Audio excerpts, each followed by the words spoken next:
WTF Nation Radio. WTF Nation Radio.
WTF Nation Radio. WTF Nation Radio.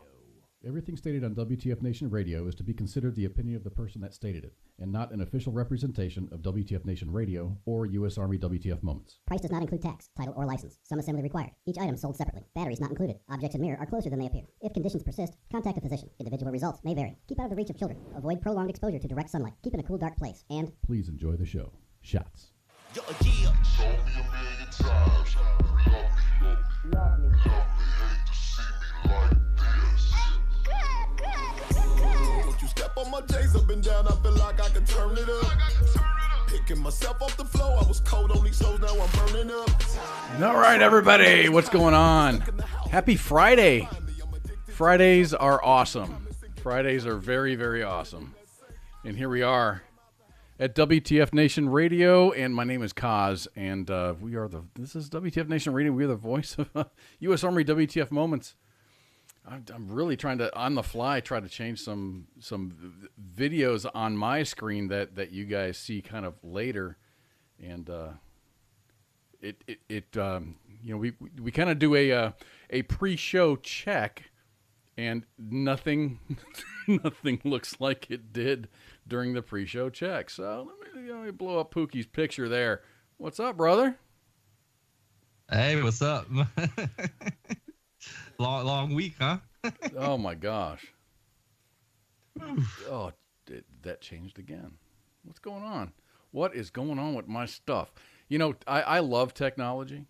I absolutely love technology. It's very unpredictable.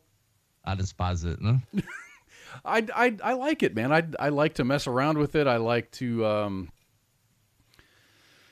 What do I like about technology? I like the way that things just kind of feel. They feel different. They make things easier. They do make things easier, but at the same time, they make things an incredible headache and a blood pressure increaser. I can't. I don't know. It's kind of a love-hate relationship with me, particularly with the technology type stuff. I've got an older computer, but I've kind of maxed out. You know, if you had like an old Chevy Vega, but you drop a badass engine in there, and you just you try to make it the best car that you can, but it can only last for so long, and it can't keep up with the times. I think that's where I'm at with my computer. I've got an older computer. I dropped an i7 processor in it, so it's good. I don't have it's a mini. What do they call it? A small frame factor? Oh, small form factor ATX, yeah. It's not a micro. It's just a small. No, right? it's a micro. It's a micro. Okay. So I'm extremely limited to if I want to buy a badass graphics card or something for this. It's really it's just not recommended for this thing. Can it be done? Yes, of course it can be done. But man, you have a water cooling system in that thing, and you'll be all right. You know, I'm talking with one of our tech gurus, Radar, who's pretty damn good at the tech. So he's like, I'm like, okay, here's my price point. I'm like, okay, here it is. Let's go for it. Let's make a plan. So he says, okay, here you go. Here's from the case and the power supply all the way up to everything else. Processor included and everything, and here I am, and he blew my price point out of the water. Not too bad, but it's kind of blown up. So I don't like to. I just paid off my credit card, so I don't like to charge anything to it. So I'm going to save a little bit of money. I'm working a boatload of hours, so I should be able to save a little bit of money and get a new system for the broadcast experience. I've already got mine planned out and budgeted and everything like that. But you have to budget specifically for gaming. It's not really, like $6,000 budget. Oh my god! Yeah, when you told me that, I'm just like, oh my gosh! I guess I'm a cheap ass. No, see, I like look at it like it's an 8-year investment, right? You go cheap, then 2 years down the road, you find yourself upgrading here and there, and then 4 years down the road, you're maxed out. I don't want to go balls to the wall to where, I'm upgrading 6 years down the road and it'll still be functioning 8 years down the road. You get what I'm saying at that point. Yeah. But, I don't have... You can buy a decent used car for $6,000. I don't drive, so I mean... Well, and that's true. Let me check. So I got some messages here. It says I'm there. That's one of the first things I did, Mr. Bossman. You're there. I'm there. Okay, we're there. Yeah. Hello and it's there. Friday, dude. It's Halloween Eve. Do you have you notice my little background here? Noticed that. That's kind of cool. I should have done something like that. A little bit of thinking. A Halloween themed background. This is Halloween Eve. My state. I live in the great state of Texas. Everything is pretty much normal. And I'll say that in air quotes. I think everything is normal. I think everything pretty much has been normal as far as the way that people conduct their businesses. The only thing is, the restaurant capacity, bars. We've kind of waffled. I don't go to bars, but the bar thing was they're open, they're not open, they're open, they're not open. I think they're allowed to be open now. I'm really not sure. Restaurants are up to 75% capacity because of the Rona. This lovely Rona thing that we have going on. I've got coronavirus fatigue. I am done here, like election fatigue. I am done every ad on television being an election ad, and then every 5 seconds on the news being nothing about coronavirus. I'm just done with it. No? I think I'm right beside you. I had to take my car in. I don't have TV, so I don't watch broadcast television at all. I took my car in a couple of weeks ago to have like a tire fix or something. I have a new car, and it had some issues with the tires, so I brought it in to have it looked at. So I'm sitting in the waiting room, and of course they have the television running, and it's local news. Everything, and it was right around news time. I think I got off of work that day. I took off of work early. I think it was 5 or 6 o'clock, so I got there right before they closed. The TV's running and the local news is on, and that's all I'm seeing is the news was reporting political news, either political news or Corona news, but every commercial in between their news segments was political ads. There was nothing else. It wasn't like, here, come support our local business here. It was all political ads. Every bit of it was political ads. And it's exhausting. It's absolutely exhausting. I'm sick and tired of it. If you guys, oh gosh, we've had some older, some old staff members that are no longer with the station, but they're just like, hey, look at this. This is 3 months worth of political ads, and boom, it's like a box full of flyers and stuff. I just closed on my house. I refinanced my house, which I highly recommend everybody refinance. If you have a house, refinance your house. The rates are super low now. Oh yes, my grandfather did. Yeah. He got a really good rate. Yeah. Really good rate. Yeah, I was paying 5, and now I'm paying 2.86. So that's not bad. It's really good. It cut my my mortgage payments by like $120 a month. So I'm happy with it. So all of that goes back into the house. Anyway, ever since I got when I closed on my house, I've got a huge stack of these mortgage, these garbage mailer things. I should have brought it here just to look, but there's some old listeners that we've had that just say, stop it, just freaking stop it. Everyone's bitching about and concerned about, and what you hear about from the left side of the media is the USPS is not equipped to, collect and mail all of these ballots and stuff. And I'm like, but if every American that owns a home or whatever that has a stack like this of political junk mail, and it's all politics. A lot of it's that is how it is. My burn pit has been nonstop. It's still the on. Last couple of months. Still on. This fire. is burning. But yeah, so Bob Bulow says the TV stations make a ton of money every 4 years. This is how broadcast news stations and stuff stay in business. This is how they make money, is through advertising. I'm just part of me, like my brain starts, like gears start clicking in my brain and everything like that. And I'm like, how much money are these incumbent senators and stuff like that blowing on advertisement, and where are they getting the money for this crap, man? It's all donations. It goes into a fund that they can use for campaign stuff, and all of these things are just printed and mailed. Millions and millions of dollars. Yes, but it's just like taking out $20 from your right pocket and putting it back into your left pocket. I don't understand it. There's like a billion other things that could be used with that money, but that's just me. But right. I completely agree with you. So we're talking a little bit about it. I don't want to jump too much into this. I kind of like bullshitting. I prefer the bullshit, sitting here shooting the shit rather than getting right into the right into the actual program, but I'm going to let you know about what our show is about today. So coming up in the second hour, we have comedian and social media influencer Breck Frazure. Breck is an actor and stand-up comedian in Charlotte. He was a comedian in Charlotte, North Carolina for 2 years before moving back to Mississippi.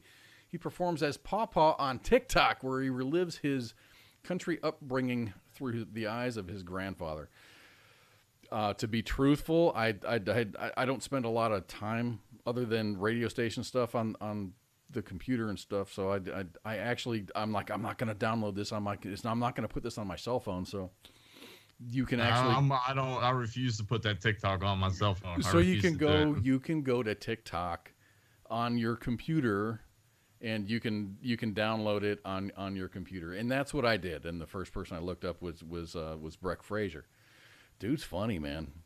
Dude is seriously funny. A little bit on Facebook. I was just some of the stuff he posted on Facebook. I'm like, I might be able to, get along with this guy. So he's all over social media. He's got like 450,000 followers on TikTok, man, which is legit, man. That's a lot of folks paying attention to what he has to say.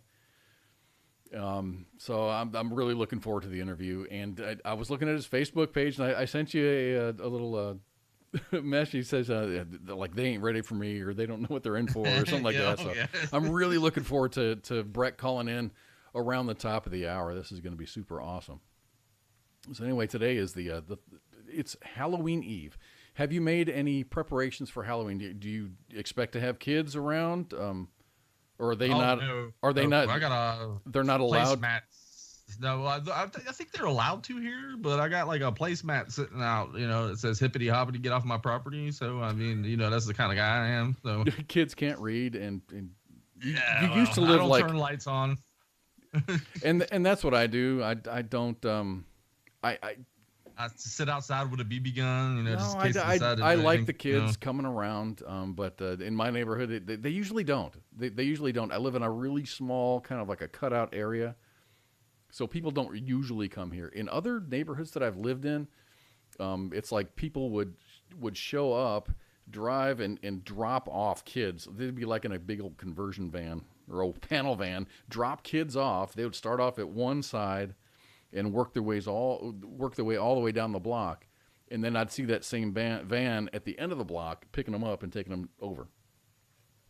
The CMIs, that's cheating. That is cheating. When I grew up, it was like you leave the house, but then again they shorten the hours. You used to be able to go out to almost midnight when I was a kid, but you leave the house, you go on an adventure, and no adult supervision, just go on an adventure. That was the end of it. Halloween has been ruined, I think, in my eyes, but I don't think it was ruined this year. I think it's been ruined kind of like slowly over the years. That's a progression. People scared to leave their kids out, and I can understand why. But I mean, when I was a kid, it was just like, hey, watch out for the bullies. They'll steal your candy. Go hide somewhere. Like that's exactly. I don't think I ever had a problem with bullies. I always went with my brothers and I and our neighborhood friends. We would just go, and everyone knew each other, so everything was pretty much safe. Anyway, if you guys have kids going out, I really hope that if you have kids that are of trick-or-treating age, which is anywhere from pretty much as long as they can, as soon as they can walk until they can't walk anymore. Pretty much. If anybody knocks on my door, I'm giving them candy. I don't care. Unless you live in, was it Virginia Beach, I think? And if you're over the age of 13 and trick-or-treating, don't do it because you'll wind up in jail. That is crazy, man. I love it, man. They're not out committing crimes or, doing whatever. If they want some candy, I'm going to give them candy. And I don't give them cheap-ass candy, man. I buy the good candy. I don't buy them crappy. Oh, you're that guy. I am that guy. I don't. A legit candy bar. Like, here you go. You're like, holy crap, I got a full-blown Snicker king size. A full-blown. I'm not going to say a king size. I buy the good candy. I don't do the. I'm not a fan of Jolly Ranchers. So if I say Jolly Ranchers, I say that pejoratively. That's the bottom of the barrel candy for corn. Me. I hand out candy corn. That's what I do. I love candy corn. I'm coming to your house. I like candy corn. I like circus peanuts. I like all the wrong candy. Circus peanuts. Ugh. Oh, come on, man. Those things are awesome. Every They're time as bad as Peeps. People love Peeps for some reason. I think they're the my nastiest kids thing on my the kids planet. like Peeps. Last year, 2 years ago, they had like multi-flavored Peeps, and then the mystery Peeps, where you don't know what the hell they taste like. Just buy them. So you buy them, and I think they tasted like bubble gum or something like that. I don't eat that It's like stuff. they do that bamboozled. Was it Jelly Belly does that bamboozled thing once a year? I don't know if you've ever done that. Huh? I have, and there was a game that I used to play with my kids. It was with the Harry Potter jelly beans or something. Some of them might taste like, cotton candy and lime and lemon and vomit. You get the random vomit jelly bean in there. I think Or that's grass. Well, I can't even talk grass clippings. Yeah. Something just like black licorice. Come on, Heath. I like black licorice too. I won't eat it. I do too. I won't eat it in bulk, but if I ever came across, something, flavored with anise, black licorice, I'd eat it. I'm not going to spit that out. Hell yeah. Oh, come on. You can't say you don't like absinthe, people. What is wrong with you? Is that what that tastes like? Absinthe, yeah, it tastes like. Does licorice. Goldschlager taste like that too? I don't say so much. Not so much, a little bit? I was never really a big Goldschlager fan in the first place, but I know some absinthe, that's some good stuff right there. Bordy bots? Bordy bots. Casey, you're going to have to explain. I don't know what Bordy bots are. Every flavor of Bordy bots. I don't know. Are they like nerds or something? Not sure. I would have no idea. I've never heard of that before. I remember the wax sodas. Oh, those are awesome too. I like the wax I don't sodas. I was always upset when I went trick or treating and I didn't have any of those. The things you bite the tip off and it's just got juice in it. I think that was replaced by those juice bottles, those cheap ass juice bottles with the sugar water in it. I don't know. that. The wax was the best part. You just throw the whole thing in your mouth and spit the wax out. There you go. So, a lot of neighborhoods are being kind of constrained as far as trick or treating goes because of the Rona. And I get it. Some states are open, some states are closed, some states are better than others, some states are worse than others, some states are bad but still open, some states are good but still closed. Wisconsin is another story altogether. My mom and dad, and it's the only reason I really know about Wisconsin. Wisconsin is super, for whatever reason, I have no idea why. Their rate of infection is super huge. We've got some listeners out there that are saying, "Hey man, I've got it. I've got friends that have it." And it sucks, man. It really sucks. Don't, keep in mind, just because you test positive doesn't mean you're going to get sick. Just because you test positive doesn't mean you're going to be bedridden and be on a damn ventilator and you're going to die. My mom and dad live up in Wisconsin, and they both came down with it. They recovered after about 3 weeks. They mentioned that they never went to the doctor because the doctor didn't want to see them because they were not running a fever. Neither of them ran a fever. They both felt lethargic. They were super, super tired all the time. No appetite, no taste whenever they ate anything because they're smart people. You got to eat. But when they would eat something, it's like they could have been eating cardboard or chicken soup. It doesn't matter. Tastes the same. But they fought through that. It took them 3 weeks. It took them 2 weeks of hardcore in the bed feeling like crap, and then a week of, okay, I'm feeling better. I'm going to get up and do something, and then kind of halfway through your routine or whatever, you got to lay back down again. So it lasted a while. 3 weeks, man. 3 weeks is a long time to be laid up. Imagine, for anybody who works, missing 3 weeks of work. That's horrible. That's devastating. It sucks. I've got I think I'm given 2 weeks, 3 weeks a year for sick time. They totally redid our stuff this year. They just have 3 weeks of personal time. Take it for, if you're going to close on a house, you can charge time to this. If you're sick, charge time to this. If you have to take a kid to a football game, charge time to this. So it's all kind of in that pot. But yeah, I mean, I've got 3 weeks of it, but I don't want to spend the entire 3 weeks at the same time fighting this Rona. Oh, I totally get you. I know my mom's job. She does corrections, and I think they give her 14. They've got a 14-day Corona thing set aside just in case she catches. That's super awesome. That is super so awesome. that doesn't count for sick time. It's paid. They just want you. They don't want them near the inmates because that'll just create a shit show. Exactly. So, why would you? But yeah, I don't know. Too many people around here caught it. I mean, there was one inmate I think that had it. They quarantined them, and a couple of the COs got it, but it hasn't really been that bad around here. Besides, tourist season. I live near the beach, so tourist season came in, and everyone and their mom decided, let's go to the beach. Oh, they opened the beach up here in South Carolina. Everyone came down here. All of a sudden, there was just like, oh, everyone's catching Corona from South Carolina. I'm like, no crap. Y'all just like came from everywhere and were mingling and then decided to go home and spread it. I'm really confused about this disease because it doesn't affect. It's not. Oh yeah, look at it. It works kind of like the flu. Like some people get it, they get really sick. Some people get it, they're just like, oh, well, big whoop. But or they don't get it at all. Oh, they don't show any symptoms. Yeah, I'm working.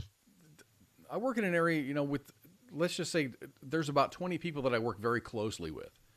We're together every day. We live in different parts of the city. Some people live in Dallas. Some people live south of Dallas. Some people live in Fort Worth, south of Fort Worth, north of Fort Worth. It's not like we all live in the barracks and we come back, we go home. We don't go out. A lot of these folks have kids, so the kids are coming and going and doing things and whatever. Nobody in my shop, knock on wood, has come down positive. One person had close contact with someone who had the Rona. He went and got tested and came back. He had 2 negative tests. He got 2. He went and he got the drive-through swab test, which takes 3 to 5 days, and then he had a rapid test done, and they both came back negative. And I'm like, man, imagine if one of those things came back positive and the other one came back negative. So that's just. So he had 2 negative tests, but that's the closest that I guess. I really don't know, because everyone doesn't walk around with a sign on their head going, Rona negative, Rona positive. And who would? I honestly believe I had it way back last year. Way back, but that's just, I don't know if they have antibody tests that even work like that. I don't know how it works. I've heard about people feeling ill, like really ill, and going to the doctor, and the doctor's going, man, we've given you every test in the book and you're negative on all of them. It's not the flu. Yeah. That's what happened with me. I didn't go get tested, but I literally could not smell, could not taste. I felt like crap, had a fever. I was laid out in bed. I lost my voice, and it was pretty rough for about 2 weeks. That's the way. I've never been sick like that. I never get sick like that. That was the same way with my parents. I call them every week just to check up on them, and there was a couple week period where I couldn't talk to either of them because they couldn't stop hacking, and they were, of course, laid up in bed and stuff. So, and it sucks because they're extremely involved in their grandkids' lives. My kids are grown, but we've got young ones in the family. My nieces, all I have is nieces. This is awesome. But they usually go down to Chicago to go see them. So there was like several weeks where they just didn't go down just out of safety because they didn't want to get, no one really knows anything. I don't even think Fauci knows anything about this. This is just, this is all theoretical. Like shooting in the dark at this point. It's just like, hey, let's do this, let's do that. Eventually you're going to hit something and it's like, damn, he was right. He's the smartest guy ever. Doctors are smart. They study this stuff. So, but I'm going to go off on a tangent that I really shouldn't go off on. But we're going to be labeled as conspiracy here in a second. Right. So Casey says emergency paid sick leave. I don't think everybody has that. I think that if you do have, I think that was a part of the stimulus that went out. There was money set aside. The Corona thing, yeah, and that's why my mom's got it, because it was she works county. Mm-hmm. The government did it for all essential workers, pretty much. It was kind of like a fallback system, just in case oh, you're sick. See, my job has a if you get the Rona, if you get sick, and it happens to be Rona, and you can trace it back to being at work. You get like 80% pay. But if you, it's not bad. No, it's not bad at all. If you get the Rona, see, I work. I'm a non-bargaining employee. If you're a bargaining employer, if you're a union person, then they have all kinds of other. You pretty much get paid to stay home. If you get exposed to it, it doesn't matter. You get paid to stay home for a couple of weeks, and then you come back. As far as me being in the non-bargaining area, it's if you end up getting the Rona and you have to stay home. Actually, if you test positive for the Rona, you have to stay home until you have 2 successful negative tests, in which time you will get 80% of your pay. So that's I can't shake a stick at that. My boss is super, super awesome because he's like, okay, we're going to find out a way for you to work from home. So he'll give us access to the VPN so we can do our stuff from home. I'm a hands-on kind of guy. I don't know if I can do any VPN work. I'm a hands-on guy. I can't build stuff here in my house. But it's like trying to instruct your grandparents on how to operate a computer through the telephone, pretty much at that point, Yeah, I can't do that. Because a lot of the other engineers, like there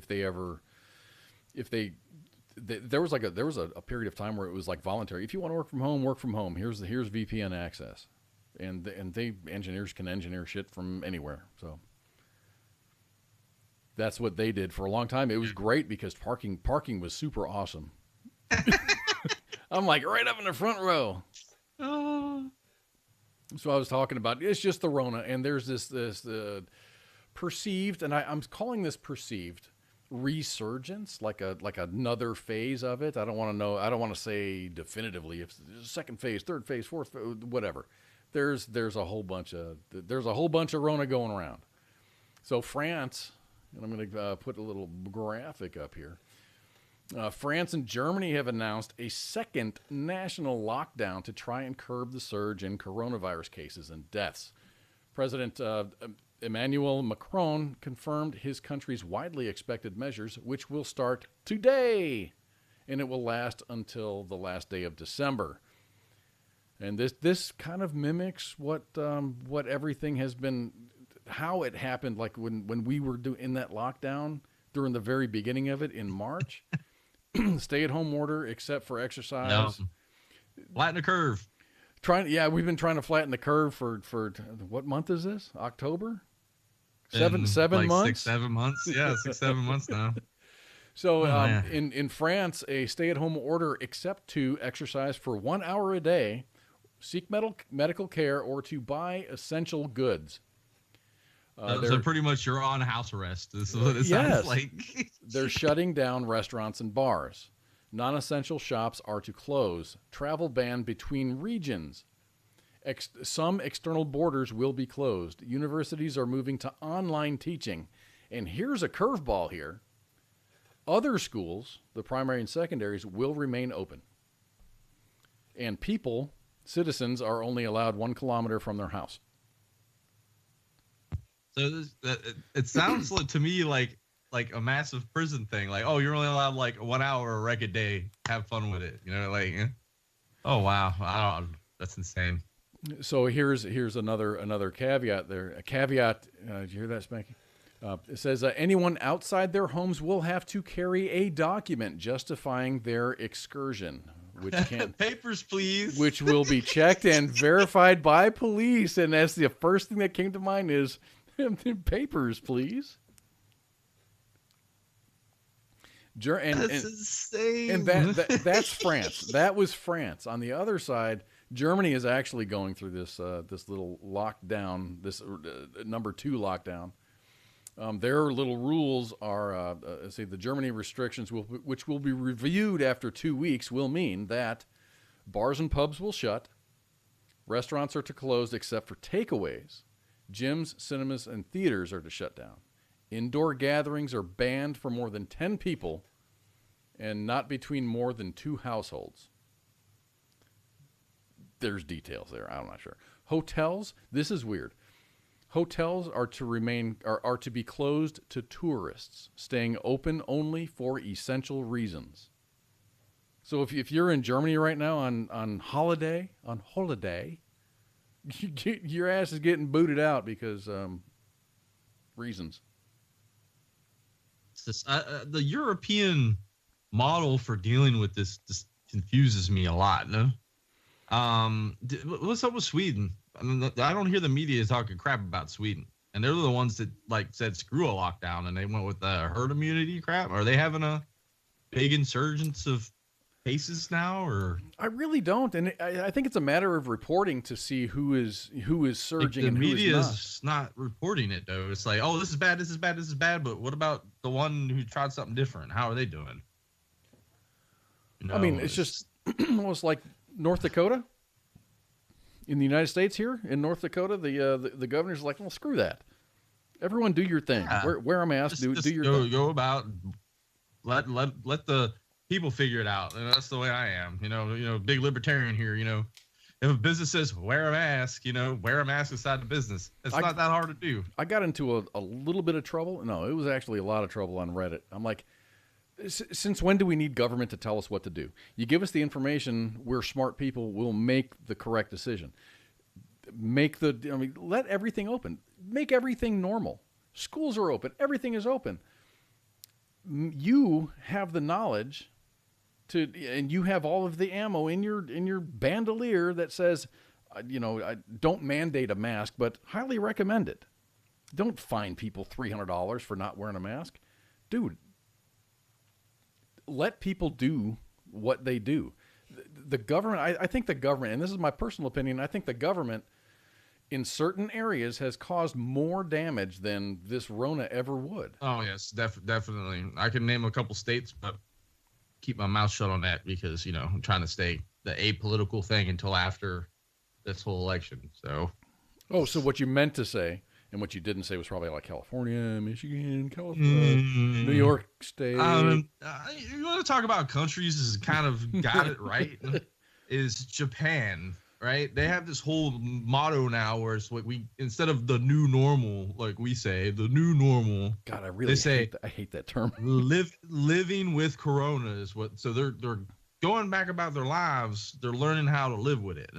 Because for the last thousands of years we've had flu season. Mm-hmm.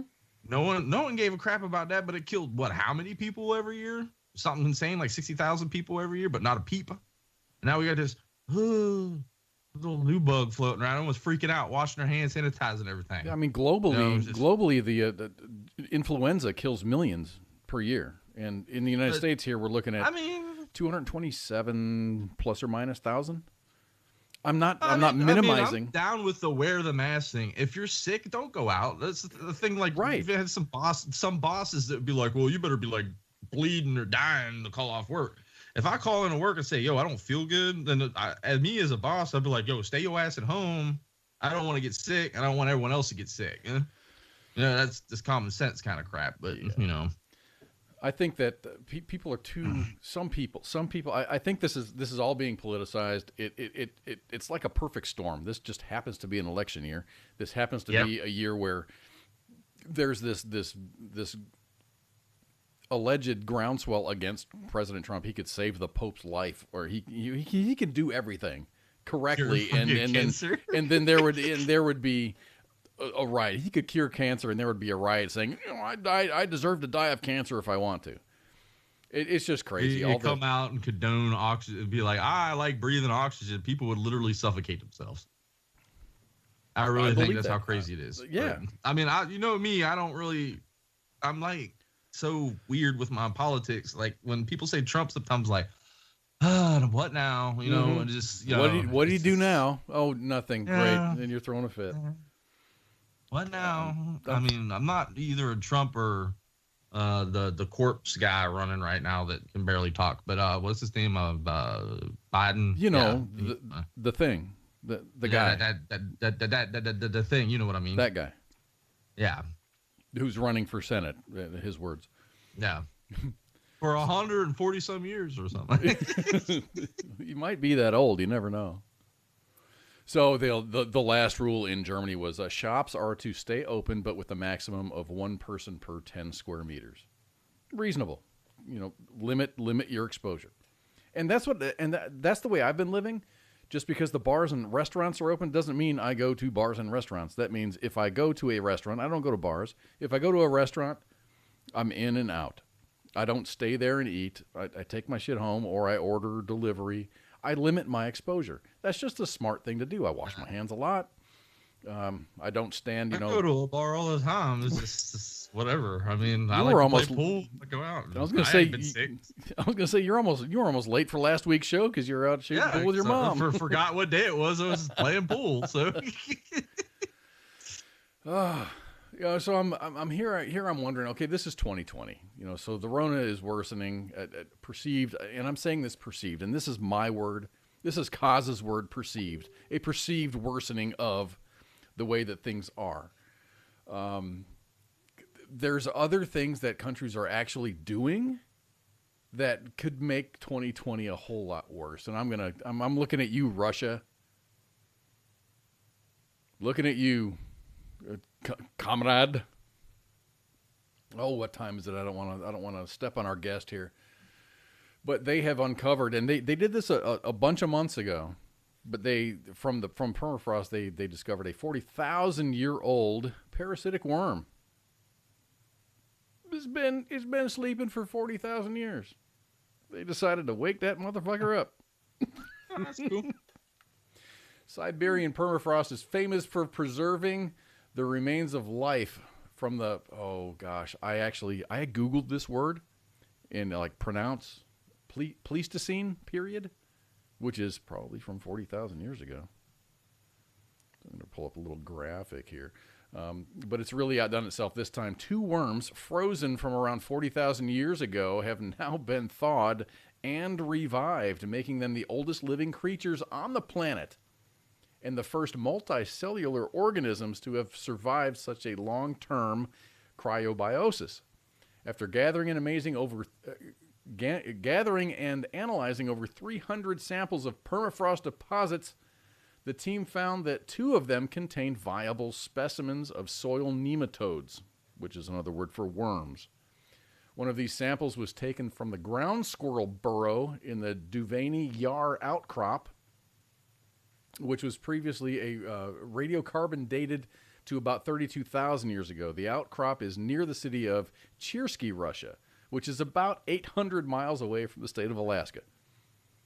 So if you go to Chersky and go do east, it's about 800 miles away. The second sample, this is a totally different sample, which is about 300 miles away from the original site. The second sample of drilled ice core from a glacial deposit near the Alizea River, which corresponds to about a 41,700-year-old sample. After years of sitting in cold storage, the samples were defrosted with an enrichment culture to promote their growth. They were warmed to about 68 degrees Fahrenheit for a few weeks, and sure enough, the nematodes began to move again, as well as chowing down on the E. coli that they were feeding it as a food source. So they eat a coli. They eat a E. coli. That doesn't sound too terribly bad at that point. Well, as long as these few nematodes eat that. But man, this is not. I'm serious, dude. This is not the year to be doing this stuff. I've also seen stories about Egypt and stuff. They're like, hey, we found this mummy. No, this too. Oh, we found a mummy. Let's open it. Let's open it up. Obviously, you've never seen any of the mummy movies. You haven't seen movies. You're not aware of what this year is. 2020 has been horrible for a lot of people, and now is not the year to be going off of prior trends of things that have been happening. I was like, everyone was like, 2016, this was the worst year. I hope next year will be better. And in 2017, they said the same thing. And we hit 2020. And everyone was like, please, 2021, be awesome. And I'm thinking to myself, man, 2021 is going to be so lit. It's going to make this whole year just look like child's play at that point. But just because it turns to 2021 doesn't mean this stuff stops. I with this election, I really think all of this hype is political, but then again, I'm thinking globally political. There's a lot of countries that are like back to normal now. I think the left is using this. Yeah, as far as you got to vote by mail, but then you can't vote by mail because the mail system is screwed up, and Trump's screwing up the postal service and whatever. How you doing, Holly? Show. Nice Hello, to see Holly. you. Hello, Holly. Hello, Holly. Hello, Clarice.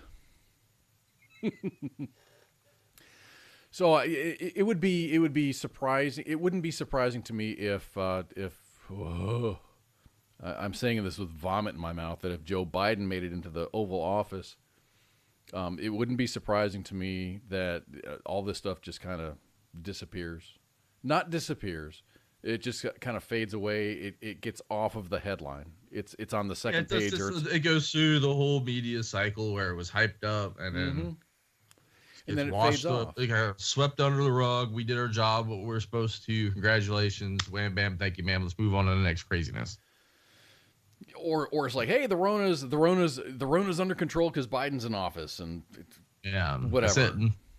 And me and my grandfather are firm believers that come election day, there will either be a vaccine or the shit's just going to get worse. Simple as that. And they'll be like, "Oh, we found a vaccine. There's no more problem." So if a vaccine is discovered, are you going to get a shot? No, hell no. I'll give that at least 4 years for all the the sheep to run through first to see what the side effects are, and then I might get it. No? I'm definitely on the same page. I think I threw out the 4 or 5 years of trials, because really trials have been conducted. I don't think so. I think the trial is going to be okay once it's actually released and you have people getting this vaccine. You will be the trial people. So I would give it a couple of years. I just started retaking the flu vaccine. Me too. I got my first flu shot in forever. Exactly. The last time I got it was 2011, and that's because I went and contracted over in Iraq. Had to have it. They got the what's it call it, the Flunase or whatever it is up the nose, right? No, I didn't get that. I got the shot. I got the shot. No, they would always give us the Flunase while I was in the army. I swear, like within 30 minutes, you were sick. Yeah, I've never gotten. That's a placebo effect. The medics would say. I'd be like, no, I feel sick. I paid attention. I actually paid attention to my health when I got the shot. I got it on the 22nd, and I paid attention. I got it in the morning. We had shots available from like 9 o'clock in the morning until 5 o'clock in the afternoon. I got it in the morning. I felt fine. I slept like a baby. Got up the next morning, taking a conscious inventory of what I felt like. I didn't feel bad, so I felt good, and a couple of days went by and nothing happened. So I got the flu shot, and nothing happened. So I'm a lot of people are more sensitive. Just made my arm sore. That was about it. This is one of the first years that a shot has actually, other than the typhoid shot. Normally when I get an immunization, typhoid was the only one that bothered me. Rough. This is the first year. This is the first year that I had a flu shot or any other shot other than typhoid that actually hurt my arm. It hurt later that day, and it hurt the next morning. Tetanus is the one that does me, man. Like, I swear it feels like a cow kicked me in the shoulder. Like, ow. I'm just like, What are you doing so close to them cows? What's worse though? I mean, you never been kicked by a cow, then you ain't a country boy. I mean, this. I've never been kicked by a cow or a horse. Yeah, I got it by both of them. So cows will freak you out because they can like literally kick you sideways. Just like They're like big fat ninjas. Yes, like you won't even you figure a cow can only kick backwards like a horse. No, these things could like smack, like catch you. You're just like Have you seen the video of there's a guy that was trying to like run up on a horse to jump on its back, and the horse said fuck that, and he kicked him. The guy was in mid leap to jump on this horse's back, and the horse says nah, denied. No, that's one thing. That's why I'm scared. If a horse I try to make myself known. I don't like to sneak up behind horses because when you do that, you're gonna get kicked. But getting kicked by a horse or a cow is not fun. It hurts. I had when I was growing up. I grew up in the Chicago area, Wisconsin, Illinois, Ohio. But I have an uncle that lived in. He still lives. He still has property down in East Texas. Had a ranch and had tons of cattle, tons of horses and stuff. And he was always like, never walk behind, because, we're young and stuff, 10 years old. Don't walk behind the horse. Never walk behind the horse. So I go to horses for veterans in my adult years. And they're like, nah, yeah, just walk around. Just make them know that what you're doing. But here, my childhood. As long as they know you're there, like if you come up to them and just like, scare them, they're going to kick you. It's just natural instinct at that point. My childhood vision of my grandfather or my uncle saying, never walk behind a horse, kick back in. It was like training. So I'm like, I was all nervous about that. And I don't think I ever walked behind the horse to like brush his tail or to groom the backside of him. Or even if a horse turns around on you real quick, you got to back up. He's just like, oh, dude. I'm terrified of horses. I'm not terrified of horses. I overly respect I love horses. I love horses. You just got to watch your teeth because they will bite your ass, and this shit hurts, man. I think, you can ask Bobby about that. He almost lost his penis. We've got video. No, I think I'm overly cautious around horses. I think I need to become more comfortable around horses just because they're big, dude. They're 1,000 pounds, 1,500 pounds, just big dogs. That's the cows are worse. Just warning you. I've seen videos of cows that come down and like lay down on people just because they just want cuddles. And that's what I think of when I come up to a cow, because I'll drive across the country or whatever and see a thing of cow, a field of cows. I'm like, moo. I love cows. I love animals. See, I grew up in the country, right? And I had this idiot friend I'll just say his name was Bobby. And he had a cow on his property, a bull, and he said, I'm going to go grab the bull by the horns. Good. And he tried to wrestle a full-size bull to the ground, and all I saw was him ragdolling in the air about like 30 seconds later. So it was probably one of the funnier things I ever saw in my life. And that was the moment that Bobby knew that he had fucked up. Yep. Because I was like, Bobby, this sounds like a dumb idea. And my cousin was like, yo, just let him do it. Just let him do it. I'm gonna do this. You're like, in your outside voice, but it's the voice of reason, and my cousin was the devil. I was like the angel, he was the devil. He's like, go ahead and do it. But in your voice of reason, you're probably like, hey, Bobby, you probably shouldn't do that. It's just like really low, so no one can hear it. I told him, Bobby, that don't sound like a good idea. I said it loud. I told him not to. I was concerned, highly concerned. Because you're always thinking about, okay, the ride to the hospital. How do you explain this? It's not like falling down in the shower and all of a sudden you got a shampoo bottle up your butt. But it's that kid was wild. He was a few screws loose, but the good old days. Speaking of a few screws loose, we have a guest coming up. Oh yeah. So I think we're gonna head to a break and give our guest Breck Frazure a minute to call in. Pooky and I are gonna go take a bathroom break, and we'll be back in just a little bit. Hang out, everybody. Breck's a funny motherfucker. It's gonna happen. WTF Nation Radio. WTF Nation Radio.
WTF Nation Radio.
The voice of U.S. Army, WTF Moments. This is WTF Nation Radio.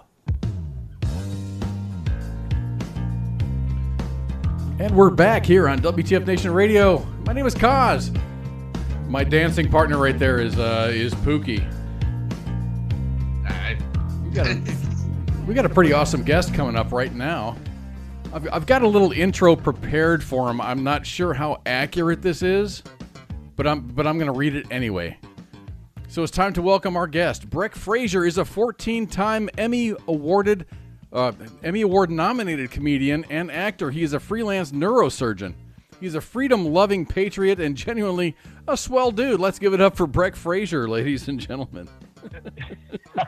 Perfect. You left out astronaut. I was going to say freelance astronaut, but I thought neurosurgeon kind of sounded cooler. You know, the chicks dig astronauts and stuff. Either one of them, man. Just don't call me late for dinner. That's it. Breck Frazure, what's going on, my brother? Man, just living the life, living the dream here in Mississippi. Man, the landmass between Louisiana and Alabama. That's where I live.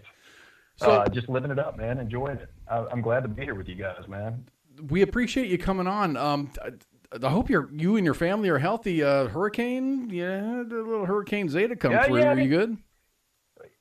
You know, I told somebody the other day, man, we don't even we call them sirens down here. When the tornado sirens go off, we don't even go inside anymore, man. We're so used to it down here. We just we don't cancel Little League baseball games. We just play right through it, man. You just got to go outside you got to go outside with a beer and go, where is it? Anchor your kids down. It sounded like a freight train. That's all I know.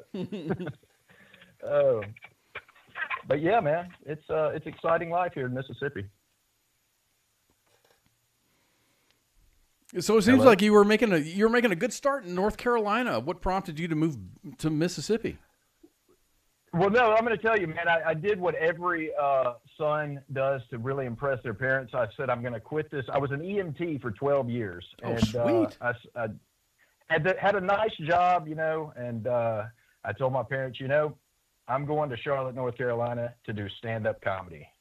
And after my mom came back too, she was like, what are you thinking? You know, what are you doing? So I did. I packed up everything in my Beagle into my little Honda Civic, and I moved out to Charlotte. And boy, I tell you what, it was like going back to college days, man. I was like waiting tables, working at the comedy club there, right, and washing cars in the daytime. And I met some really, really cool comedians, man. Craig Robinson, that plays, you know, Daryl on The Office, and it's in Hot Tub Time Machine. And, you know, several others, man. And here I am, a kid from Durant, Mississippi, where I grew up, 2,500 people without a stoplight in it. And here I am, like, rubbing elbows with these comedians and stuff. And it kind of blew my mind there for a minute. But Craig Robinson actually told me, he said, man, whatever you're supposed to do, it'll find you no matter where you are, because he knew I was kind of unhappy in Charlotte. And anyway, so I moved back to Mississippi, and I said, the only thing you can do here is do, you know, social media. So I started doing it, and did a video on Facebook that got 8 million views and kind of got a little following, and then went from there, man. So I got on TikTok, and that's kind of what set me up. I know, man. I was the same way, but I was like, heck, they're going to get my information regardless. So they probably already got it. Yeah, that's what I'm saying. It was like Zuckerberg was taking it anyway. So I mean, shoot. No, you have point taken. Yeah, you know. So I just said, you know, they can't take my credit because that's already screwed up, and you know, whatever else I can have it. I don't have the codes or anything. So anyway, I did TikTok, and that's kind of where my stuff took off. And I just did it from, you know, I did this character that is based on my grandfather, because I spent my young childhood up through my early adulthood with my grandfather and my dad, just like, you know, kicking the crap out of me every time I screwed up. And, you know, when my grandfather passed away, he said, I kept him out of prison. I did my job. Y'all got him from here. So that's awesome. Here we are. I think that's really awesome. Just to just in the spirit of the grandfather. I've had a great grandfather as well, and it's just everything, because they say the craziest crap, and they say it in the weirdest way, that it doesn't make sense to you. It doesn't make sense to you at all when it's being said to you. But then 20 years down the road, you're like, oh my gosh, this guy was a prophet. I'm telling you, they don't make men like that anymore, man. Like my grandfather, man, I never one time heard him like raise his voice at my grandmother. But now the kids, boy, I tell you what, he said on them. But he had a saying for everything that would make you scratch your head. But now that I'm 39 years old, I'm like, he's like, oh, that crew you're hanging out with over there, they're doing you about as much good as windshield wipers and goat's ash. You know that? And I'm like, what the heck is, you know, he just had one of those, he was one of the smartest, driest sense of humor guys that I've ever met. to this day. So that's perfect. It's perfect, and it's really good to be raised in an environment like that where you have that kind of leadership. You don't know it's the leadership. You really don't know it's leadership, but then later on in life, you're just like, oh my gosh, the light turns on. Yeah. You're halfway through college, or you're halfway through your first enlistment in the military, and you're like, oh my gosh, Grandpa was fucking right. He was right, man. You know, and that's what kills me about it, man. Like I said, they're just not around anymore. They're slowly dying off. And he was the kind that, like, if you came in, you know, you're a teenager, you go out and you have too much to drink, and you roll in at 2:00 in the morning. And if he, you know, the next morning there was no like, you know, nursing a hangover. It was like, all right, well, let's see, I'm gonna get you a good hot breakfast cooked up in here. I know you'll enjoy that. And I've got 14 acres of grass out here. I need you to mow for me. I got to push my pulled up for you. Time to cut the grass. Sweat it out. I'm like, come on, I'm dying here. Or you think you're slick. You think you're slick trying to crawl back into the window that you crawled out of, and it's like, you know, really? Yeah, he always said, he was like, if you don't snake out, that's fine. I don't care. But don't snake back in. That's the problem I got, you know. And he just told me the truth, man. It was like, I don't care. You can go out all you want. Just don't come back in. So that's this character that I do on TikTok, man, that it's basically my childhood and early adulthood as seen through his perspective. I call it Pawpaw's perspective. And I've got all these characters that I grew up with. You know, I changed the names, of course, so people wouldn't get mad. But you know, it's some funny stories, man. What did you call your wife? It was like you had one, and I saw it. And I haven't had a time to consume all of your material. It's like your son brings home a woman from a bar. What was? Oh yeah, she's older than him. It was 45 or so. You know, John Owen is the grandson, and that's me. That was me growing up, was John Owen. Okay. And, you know, I had that thing where I loved older women, man. I had a mom complex or something.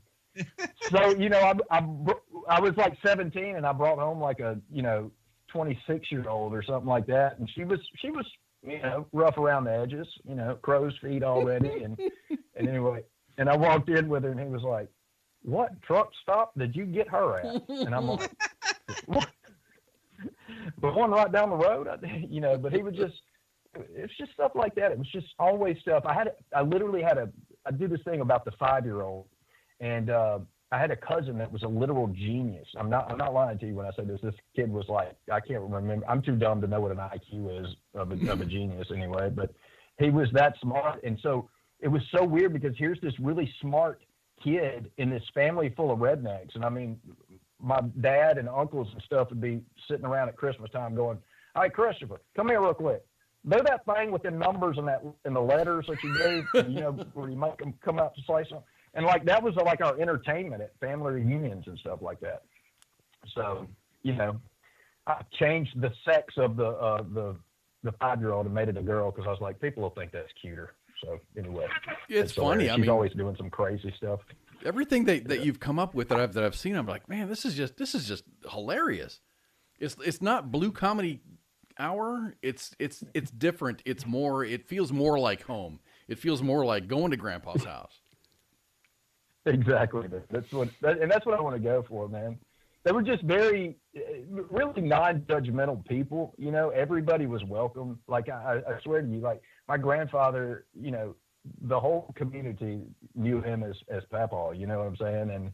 And that's just how it was. That's how people back then, when he was growing up, survived. You know, if you didn't grow it or raise it, you didn't eat. You know, I'm pretty sure that most families, in spite of what the media is putting out towards people are struggling and this is death and destruction and this crap is just the rivers are boiling, and I don't think it's like that. I think that everyone is living their lives, and it's exactly like you're portraying as Pawpaw.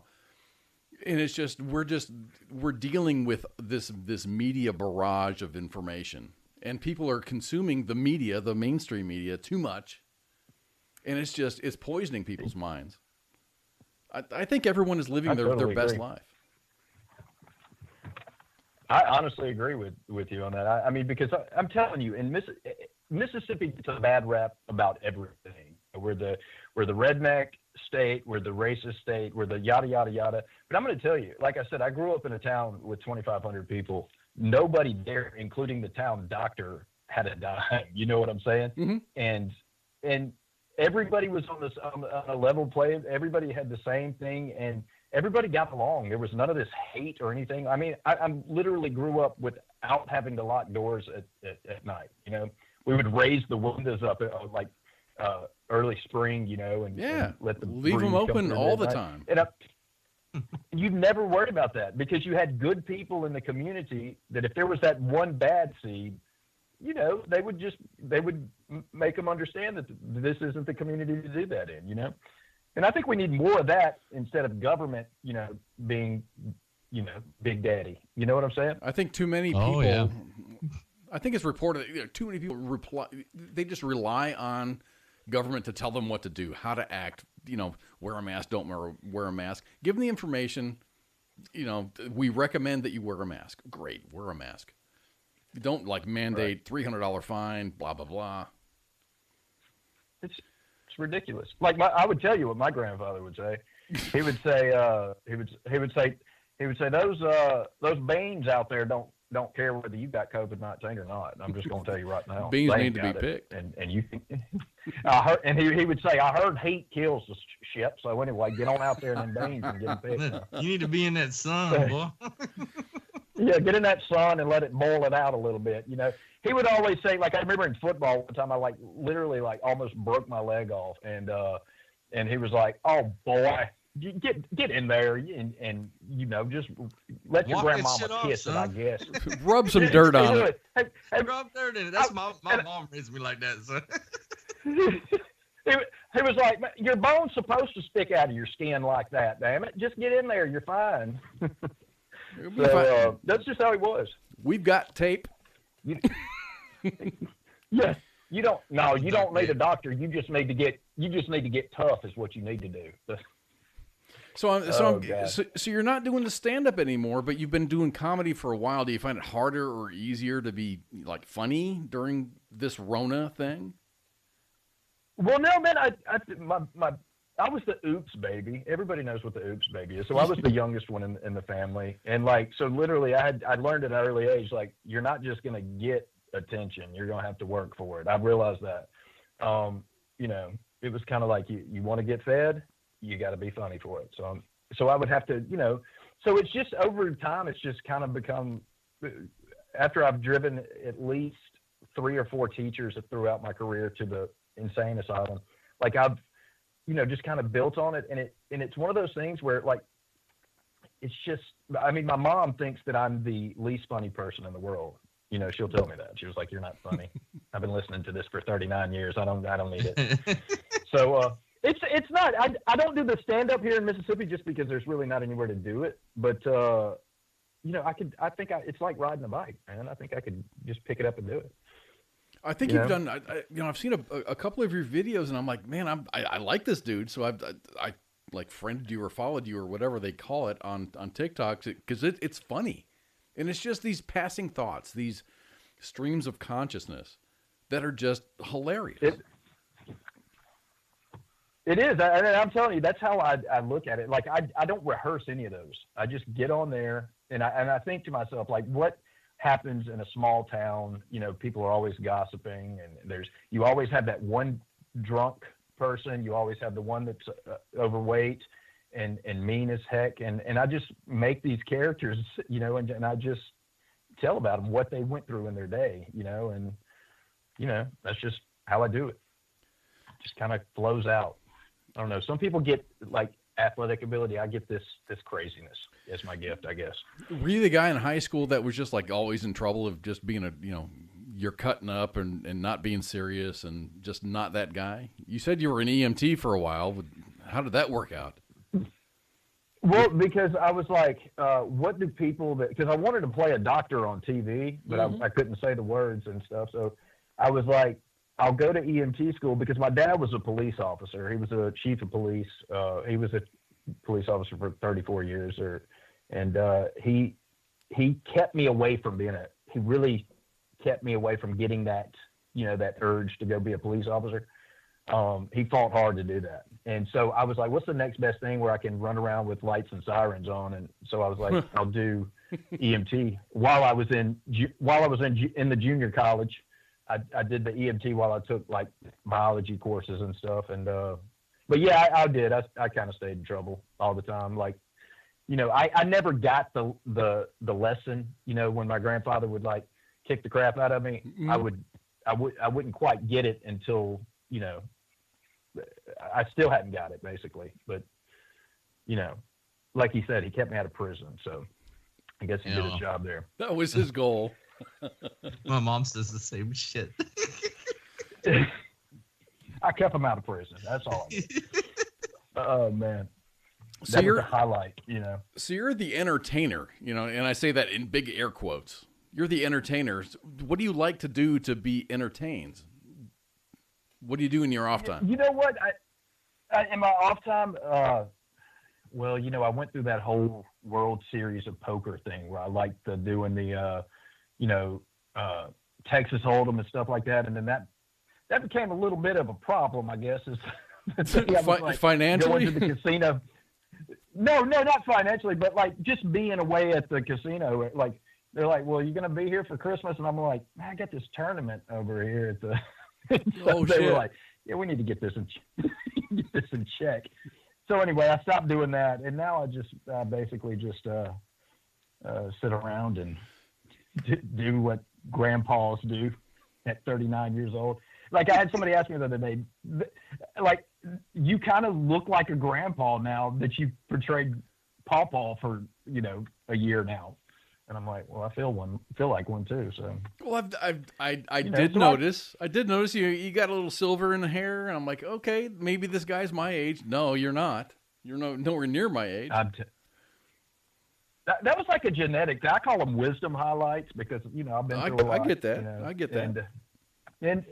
And no, but my family grays early. Now my dad is 75 years old and he's got a head full of white hair, and so that just kind of comes with our family. I was like, well, at least we got hair, you know. At least we don't have to do a comb over or anything like that. So, and even if he didn't, I mean, bald is fine. I'm kind of the mind where, you know, if my hair starts falling out, fine, I'll shave it. I don't care. I don't care anymore. Yeah. It's not that I don't care anymore. If you're a skinny guy, you can't shave your head, man, because then you just look like you're sick or something. You know what I'm saying? Like, if you're big and you shave your hair, you can do it. I mean, because then you're like, dude, that dude right there would kick my ass if I said something to him, you know, but it just looks cool. I think I tried shaving my head one time, and they were like, no, dude, you look terminal is what you look, you know. That's why I get the Jesus look going on with the long hair and a beard. You know, people leave me alone. Crazy homeless guy in the corner over there. Exactly, man. I'm telling you. Shoot. Got any plans for walking? No, go ahead. What was that? No, you were on a roll. No, I was saying that in Charlotte, I used to have to walk through downtown Charlotte, you know, like, because I went through this little car situation where I didn't have a vehicle for a little bit, and like I was walking through there, and just every day, every night or whatever, I'd get off work from the comedy club, I'd have to walk through downtown Charlotte, and you know, I'd have people like, hey man, give me $1, give me whatever, and at first I was scared, I would just take off running, you know. And by the time it was over with, I was so like fed up with Charlotte. I was like, you know what? You got the right one tonight. Come on, do something. You want to do something? Knowing that, you know, I was out of my mind because they could have killed me. But there was always this one guy that had this. Hey, he looked like Jesus. And I was like, is there something you're trying to tell me? You know, because every time I'd go through it, he would, hey man, let me talk to you. And I was like, I think this is Jesus trying to get my attention, that I need to get out of comedy and get the hell out of Charlotte. So it was funny you said that. So are you getting out of comedy, like the proper comedy? I'm saying that in air quotes again. I mean, what do you think is going to become of your comedic talents? I mean, are you going to be on like a TikTok dude, or are you down for the? Are you down for the comedy club in Jackson, Mississippi? Man, I tell you, this is what I would love to do. I would love to I would love to do some writing. You know what I'm saying? Even though, yes, we can write down here. We can read and write. It's on a 3rd or 4th grade level. But I would like to have somebody write for me while I told them my ideas and kind of take this in a direction, this whole Paw Paw thing, because I've really got a lot of like people that have bought into these characters and like are concerned about them. And I have to remind them that like, you realize that I don't have a 5-year-old. There's not a bear living in the backyard. There's not a fat Brenda or anything like that. but these people are completely sold. And I think it's something about the innocence of this like family, this simple life and, just silly issues, and I would love to see that go up, like maybe a web series or something like that. I'm just playing it by ear, man. I'm just staying out of prison. I totally get that, man, because I do like the simple life, but I do enjoy the awesomeness of being, because I'm in Fort Worth, Texas, a little bit south of Fort Worth, so I am away from everything, but I enjoy everything that the big city has to offer. I really do like that, but I do like the simple stuff. Just, all me and my neighbors everybody is cool as hell. And we just hang out and everyone gets along. My ex-wife's from Grapevine. Over that. Nice. You know where Grapevine is? Yeah, I do. Yeah. And that lasted all of 2 years or something like that. But I remember taking a trip over with her dad to pick up a smoke pit or like a barbecue pit or whatever. That's what we do. It was on wheels and so we had to drive all the way over there. And I was like, next time I come over Texas, it's going to be in an airplane. I'm not driving in this state anymore because it's like, like, if I could see Welcome to Louisiana or something like that, I'll be happy because this is just too much driving here. So that's the thing about living in Texas, man. I'm going down the road. It's 4-hour drive, man. I mean, Jesus, Louise, I was like, and there are people zipping by you on these motorcycles without a helmet on, and I was like, even in Mississippi, we know that you should put a helmet on. You guys are a whole lot smarter than we are, man. We don't even have brains. And we put on a helmet. I mean, geez, come on.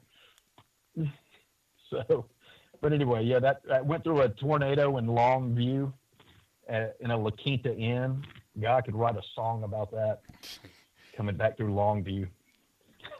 It was like a tornado came through while we were pulling the smoker back home. Oh, that's great. So we had to stop off in the La Quinta Inn and get in their pantry or something. I don't know. It's almost as bad as maybe an Oklahoma song, but maybe not as bad. Oklahoma, I'm going to tell you about Oklahoma. Those people that, like, I see you guys as the Cowboys. Yeah. And I see Oklahoma as like my family, like my trashy side of the family. Not I'm not down in Oklahoma. I love it, but they just seem like they may have like, I don't know. There might be a lot of meth labs or something there. I don't know. Trust me, Texans feel the same way about Oklahoma. Oklahoma is Texas's trailer park. Yes. That's what I'm thinking. I mean, that's what I feel like. I feel like they have like gelled mullets there. That's what I'm just joking. I love Oklahoma people, and I've got a lot of followers from there. So if they're listening, I'm just joking. I mean, come on. But what is it? The Red River Classic that you guys have? Yeah, we just had that, and Texas lost. Really, man. Wow. I don't have a dog in that fight. It's just funny because I too have a lot of friends in Oklahoma and in Texas. I don't care. I'm the guy in the middle going, yeah, whatever.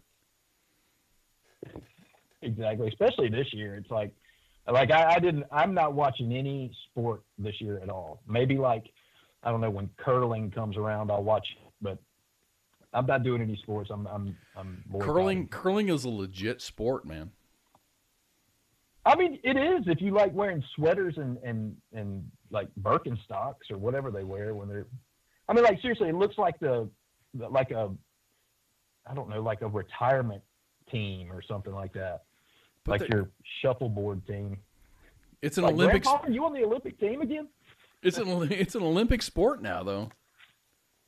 I know, man. I used to curl. You're sliding. You've got a broom.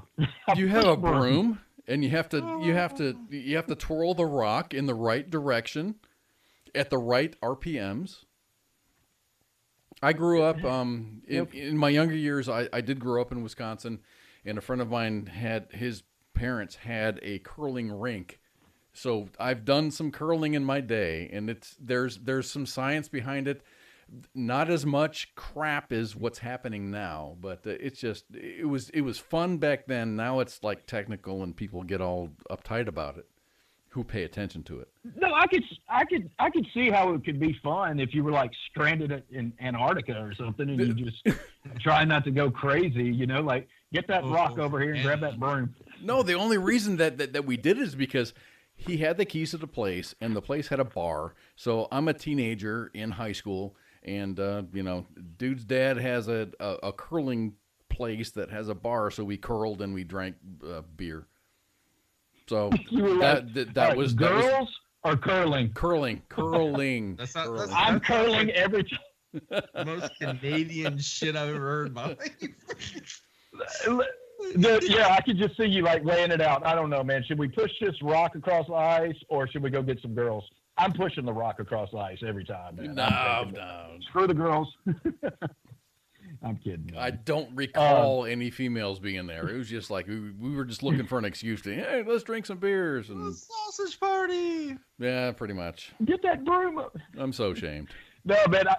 My boss. I work for this axle company. I'm the only employee, so it's more like I just like entertain my boss the whole time. And he's this old man. He's from Maine, but he's been in the South forever. But when I really piss him off, the Canadian part of him comes out. So he'll be like, man, reach over there and quit doing that. What's that all about? And I'm like, what the hell did you just say? He pulls a Canadian on you. What's that about? It just slips out. And I'm like, what? He's like, man, reach over there and hand me that. What are you doing? What's that all about? And I'm like, where the hell did that come from? You just threw that about. I'm like, that's that Canadian coming out of you, man. I have to deal with my parents because they're in Wisconsin. They've pretty much been in Wisconsin and Chicago and stuff. So they've got that crazy ass that northern nasal that Midwest accent shit. And it kind of gets on my nerves, but not so much. I get it. I can translate. I am bilingual. Yeah, I can speak Wisconsin. I can speak Texan. Wisconsin. But yeah, I don't know, man. Like I just, like when I moved out to Charlotte, I tried to. Well, see, first of all, Charlotte threw me off because I was thinking NASCAR. It's going to be a cool conservative town. I got out there and it was like I thought I was in LA for a minute, and it's just when I would get really drunk, I would kind of let my guard down and my voice would come out. So I'd be like, "Well, now where are y'all from now?" And then they would all make fun of me, with my accent and stuff. See, I'm doing it right now. I'm trying to cover it up, but it slowly comes out. Did you go from Mississippi to North Carolina back to Mississippi? Yes, back to Mississippi. I did the whole underachievement thing, Every day my mom would talk to me and she'd be like, so you done yet? And I'm like, no, not yet, but I'll hit you back next week and let you know. Well, I'll let you know where to send the Greyhound bus ticket. Here's $37, get you a bus ticket and come back home. Exactly. I'm like sitting coach in a Greyhound bus, But no, man, I'm telling you, I think it was like my late in life maturity thing that I had to do. I'd already gotten divorced, and I was like, let's really mess your life up and go somewhere where no one. And I rented someone's attic. That's where I lived in their attic. It was a finished attic, but it was an attic nonetheless. And that's what I did. I just really struggled it up. I had a 19-year-old boss at the car wash that I worked at. Mm-hmm. And I was like, dude, he followed me on social media. That's why he hired me. I was like, awesome. Divorce is tough, man. I get in the right direction. Divorce is tough. I got divorced probably 6 years ago. It's tough, dude. I pulled up my stakes and moved from. I'm from everywhere. But I moved 1,000 miles south back to Texas because I love Texas, and it was the hardest thing that I had to choose. I had to make a new life for me, And you got to start Right. somewhere, and maybe it's the right decision, maybe it's the wrong decision, but you got to make a decision, because if you just sit there and fucking just sit there in your stew, nothing's going to be done. So you got to make a decision. So I made one, you made one. Yeah. It's working out for you. Oh yeah, man. I am super happy. I went through that whole like year-long oh woe is me thing, but because it was one of those things where I like walked in and forgot that I told her to get her stuff and get out, and I walked into an empty house, and I was like, wait a minute. She took the dust mop and the dustpan, everything. I was like, I had to go to my sister. She took the fucking salt. She took the salt shaker. That. She took everything. I had a box spring there. I was like, I can't even sleep on this, you know. She took the package drawer. Yeah, like so. I'm sitting in a lawn. There was a lawn chair in my kitchen, not in my kitchen, in my living room. I remember this, and I was like, well, at least I got this lawn chair. And I promise you, it was like as soon as I said it, my phone rings and it's, hey, this is Larry with 2 men in a truck. I think we left our lawn chair over there. And I was like, it'll be waiting outside. They're coming and taking it. Yep. So anyway, but yeah. So I think everyone should go through it. So you're a patriot. I use the word patriot as far as your description. I feel like I'm not you.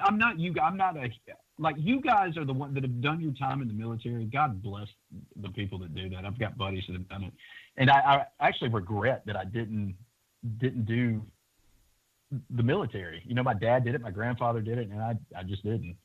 But I just feel like my part is cutting through the BS and not. That's why I'm suspended on Twitter, because I feel like I'm putting common sense out there. That's what I feel like I'm doing my part there, you know. That's not shutting up because they want me to. How long? Not allowed on Twitter. How long is your suspension? Because I can't wait to follow you on Twitter. No, it's forever. I had a forever one, and I just created another persona. But well, this is what's so weird about it. How did you do that? Because I've done everything. I've created new emails. I've tried to use the VPN, and somehow they know. Yeah, we know it's you. And I'm like,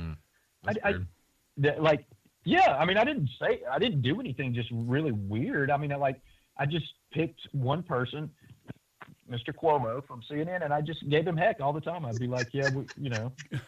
I just every good person needs a heckler.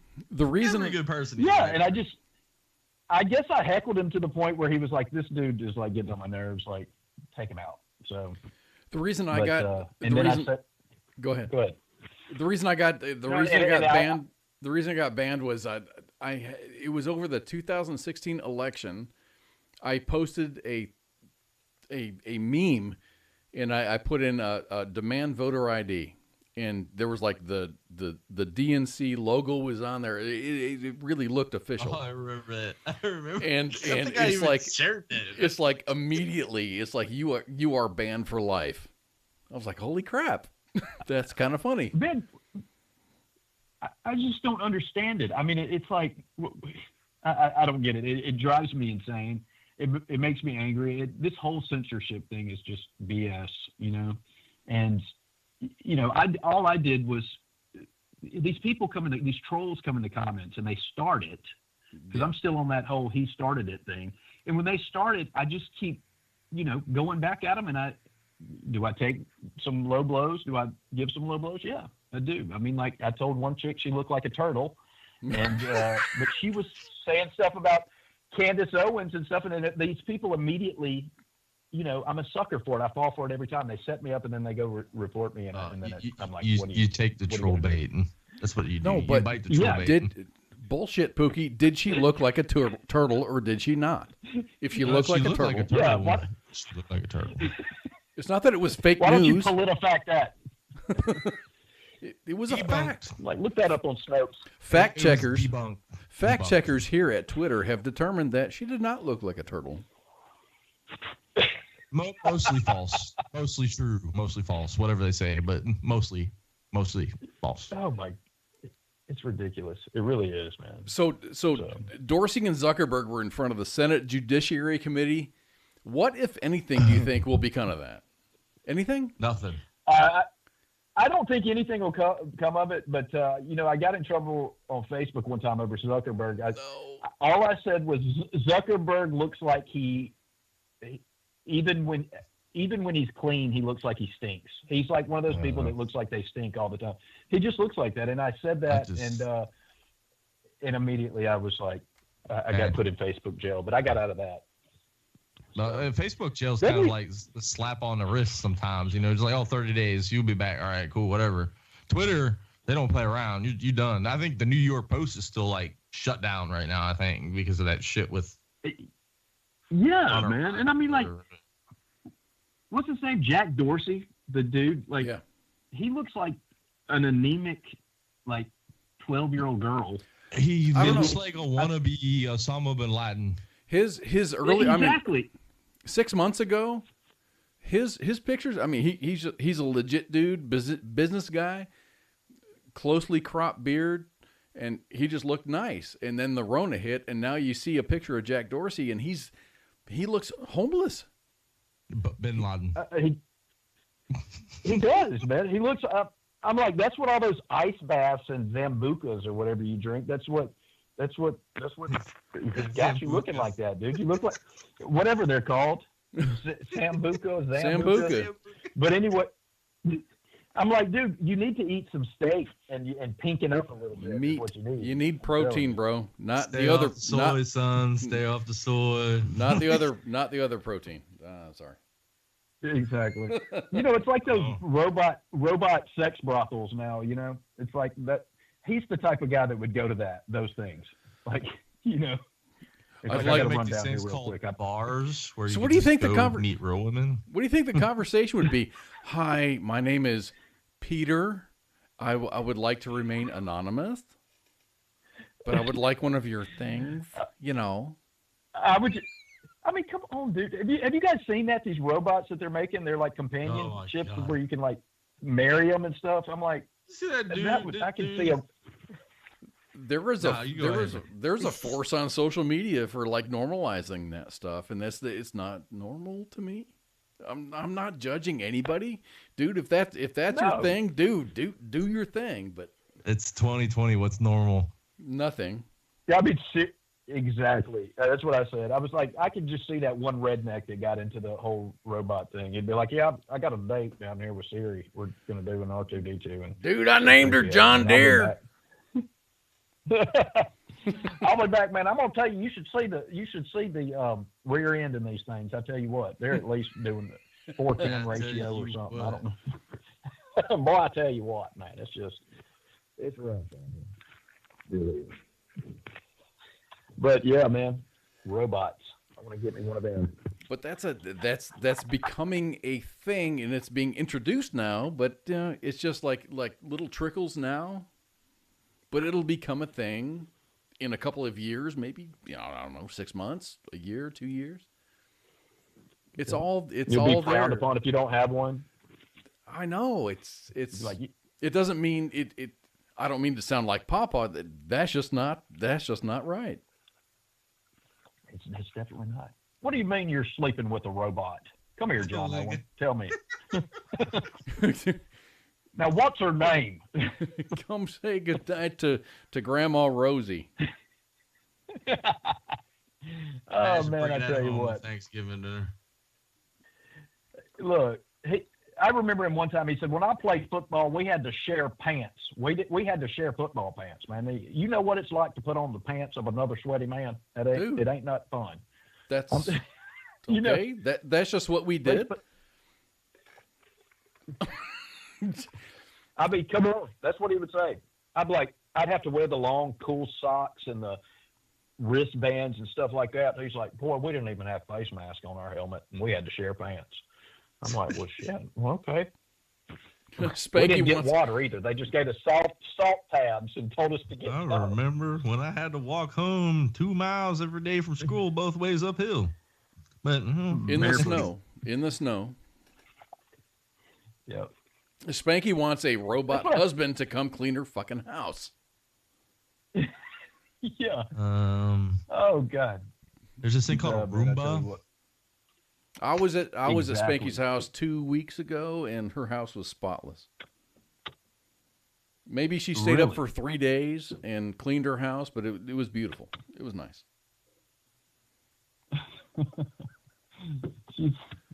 Oh man, I tell you what, women. You see that on TikTok all the time. The ladies, they will do this thing where they're like got certain ways that they're folding their towels and stuff. and Oh they'll do a my whole gosh, series. that is so insane. No, it's Yeah. it's 1/3, half. Huh? What do you mean half? There's no Who two folds halves. house? I'm like, y'all come here and look at here. She just turned this towel into a penguin. I swear to you. Look at it right here. Oh, it's like she works Oh, at man. that damn Burj Khalifa and shit, and you got all these housemaids and stuff that like do towel art and shit. Yeah. No, you're not going to get that with me. Yeah, man. Because when you go on a cruise, you they always have that stuff in there with the towels and stuff, and I always just feel guilty, like drying off with it. Like I feel like I'm degrading the polar bear or whatever it was, the harp seal or whatever. As I'm drying off. Do you ever try to back fold end. it back into the same figure it came in? No, man. Oof. It looks like roadkill after I get done with it. Yeah. Oh man, I tell you. I take But so good. but anything on TikTok goes. Anything. Whatever your gift is, you just do it, and then you'll have a whole bunch of followers. Say it Maybe I again. need to get over my fear of TikTok and just go with it. Tell you what, go on your Just do it, PC, man. go on your PC and go into TikTok and do it on your PC. But I'm scared China is going to be spying on me. They're man. already spying on you, Pooky. They already know. Yeah, man. They don't need to know everything about me. Well, not That's just those between things. me and my FBI handler, man. That's just between me and my FBI handler. I don't want no China man knowing my shit. Well, I just don't know what they would know about me. Like, I'm pretty much an open book anyway. I'm like, if y'all want to hack me. I'm telling you, I ain't got any money, and I don't know the codes to the nukes or anything. So you're barking up the wrong tree here, President Xi. I'll just let Donald Trump handle that. we were running our nukes on floppy disk up until like 4 years ago, wasn't it? Really. Yeah, it's horrible, the amount of security. Well, I think it's awesome, but it's like Donald Trump's password for his the RNC rally in Waukesha was who built the cages. Who built the Who built the cages? Donald Trump will forever be the greatest social media expert that knows how to do it in the world. He knows how to troll. He's the king troll. He's the king. He's the king of trolls. Absolutely. It's mind-boggling how good he is at this stuff, man. I've got no bad words. It's like everything. He tweets a lot, or his account tweets a lot. I'm like, I'm not angry at any of this. I'm not angry at any of this because the counter to that is the mainstream media, and you're not getting anything from the mainstream media except for bad news, or he did something wrong, or in a wrong way. Orange man bad. Orange man bad. Everything is orange man bad. He does But great he plays stuff. it to his advantage. Think about back for the last 4 years, or 5 years. Think about every single day you've heard his name. Have you not? Donald Yes. Trump. It comes up in every conversation every single day, especially down here in the South. It always comes up, and everybody's talking about him. And I feel like he's shined a light on a lot of stuff that a lot of people, including me, would never even think about asking questions like this, And he just knows how to get the media to do exactly what he wants them to do by trolling them. I really think it's a great thing because, bad news is good news. Bad news is news. bad publicity is still publicity. But it goes both ways, Right. because he also reports as, Nancy Pelosi is doing this crap, but no one pays attention to it. No one, I think right now, everyone who is going to vote for Donald Trump is going to vote for Donald Trump. There's not a commercial in the freaking universe that's going to change anyone's mind. And likewise, anybody who is running against Donald Trump is going to get the vote because he's not Donald Trump. Right. I agree. I just feel like the thing about Donald Trump is, and this is how I was raised. The president is the president. He's a human being just like the rest of us. I don't need him to be my moral compass at all. Right. Like I have a grandfather, a dad, a preacher for that. So he's screwed up. Yeah. Does he still screw up? Absolutely. But he's a leader.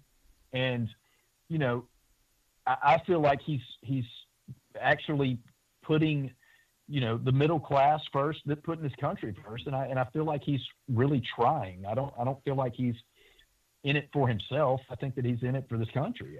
I mean, he didn't have to, run for president. There's no way to say that he's in it for himself, because he's divested himself from being the recipient of any favors. I mean, right? Exactly.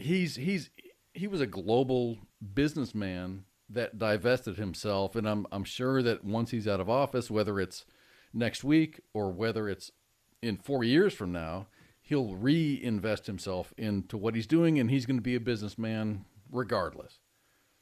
But right. he's and, never the whole thing. He's never taken a paycheck. I mean, he's legit. I think so, man. And just think about this whole. They always say the Russia thing and stuff like that. I was like, I explain it like this. I was like, that road you go down, and the police officer has this one spot where he always sits and he's doing like checking for speeding or whatever. And he hides up in this thing. You go down that road and you can be doing 90 miles an hour, but when you get up to that point, you know that he might be there, so you slow down. I said the same thing with Donald Trump. They were like, oh, well, he's just hiding all this Russia stuff and stuff. I was like, this man had his life torn apart, emails, his kids' emails, everything for 3.5 years. I was like, don't you think that he's smart enough to go, oh, they're looking at me, they're checking in on me. Would you think he would still be doing illegal Russia stuff if he knew they were going to be diving into all of this stuff? I was like, the guy knew he had nothing to hide. I mean, he wasn't worried about this stuff. I don't think he ever did anything. Like, oh, I don't think he ever did anything. It was all like, oh my God, oh, Russia, Russia, Russia.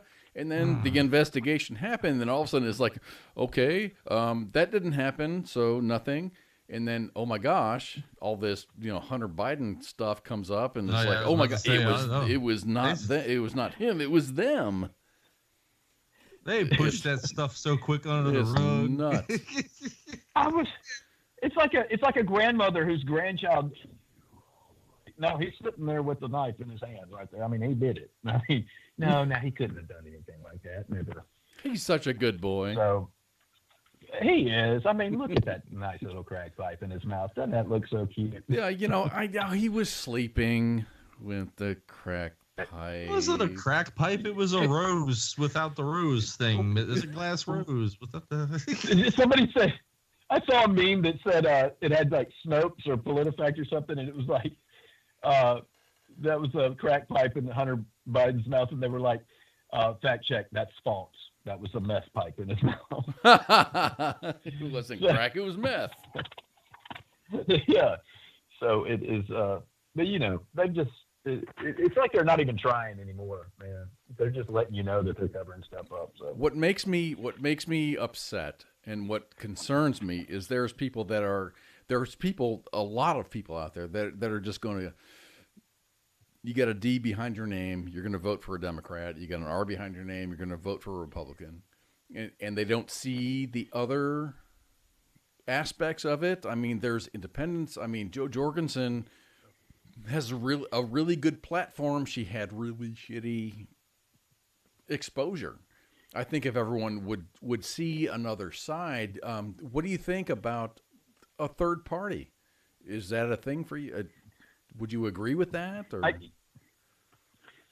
would be like completely down with that, because I think that would keep, the two parties in check. They can't just go do this crazy stuff knowing that there's only a two-party system, basically.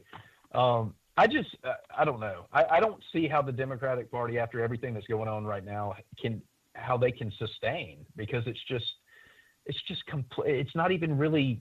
It's not the JFK Democrats anymore. These are just really far left progressives that are just into just some freaky stuff, And I just know down here in the South, that's not ever going to fly. And I know California and New York, where as long as they're blue, they're good. But these flyover states, we don't get into all that freaky stuff that some of them are into. It's just really crazy. I mean, it's all of the years since the first Bush. If you look at the electoral maps, middle America is pretty much red, and the outliers, which are the eastern seaboard and the West Coast, is all Democrat and stuff, and it's just. Everybody that matters in the United States, I'm not saying everybody, but the majority of the population of the United States is in the middle of it. And you got to capture that, or else you're going to lose. And that was shown in 2016. Oh, absolutely. I mean, it's just, I believe that at its base level, everybody just wants to go to work, raise their family, and just, go through life and have a good time. And I just feel like the whole conspiracy theory thing about the divide and conquer thing is a real life game now that these people are playing. And I feel like they divide us up amongst races and religions and sexes and stuff like that. When on the base level, we all just want to get along and go through life, and nobody's leaving. We're not going to, pack up and leave and go to Canada or something. So we've got to figure out a way to get along. I don't think anybody's going to pack up. Even folks that said they were going to pack up and leave, they never packed up and left when President Trump was elected. That's because Canada actually has immigration laws that they follow. They have really good laws. Exactly. Oh man. And Nancy Pelosi's like, did somebody just say something about vodka or something? No, I said immigration. Vicodin? What? Vicodin. Did you say Vicodin? Vicodin? He said, did you say Xanax? Did you say immigration? Oh, imitation. Oh man, she cracks me up, dude. I just love watching her. I mean, I haven't seen much from her. I love to hate her. I haven't seen much from her.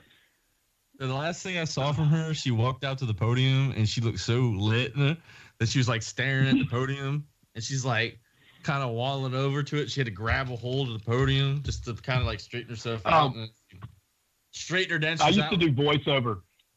Voiceover for her. I would just play a video of her talking. And I'd be like, she'd raise up one finger, hold up one finger, and I'd be like, I was only going to do one shot, but instead I did two, and then But anyway, so I love to make fun of her, because I believe that she is one of those that is she could care less what middle America is going through. She is all about Nancy P and her ice cream. So what about the squad? The squad, which is AOC and all those other folks in there. They're like banging that drum for this, that, and the other. I'm thinking that I would hope in my heart that they everyone just get handed walking papers. Just go. I'm just like, come on, what squad are they with? Because they're obviously the squad leaders, so that means the people voting for them have got to be really, really bad off. Or they're just drinking the Kool-Aid. Oh my God, it is like.